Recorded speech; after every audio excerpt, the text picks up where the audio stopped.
रामगोपाल अग्रवाल जी से मेरे बहुत पुराने संबंध हैं, पिछले 40 साल के पारिवारिक रिश्ता है। उनके पिताजी का देहांत हुआ है, उसमें मैं शामिल होने आया।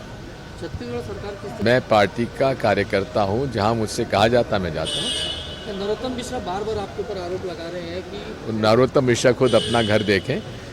उनके दतिया क्षेत्र में लगभग 45 निर्दोष कांग्रेस कार्यकर्ताओं पर उन्हें झूठे मुकदमे बनाए हैं, रोज नए मुकदमे बना रहे हैं।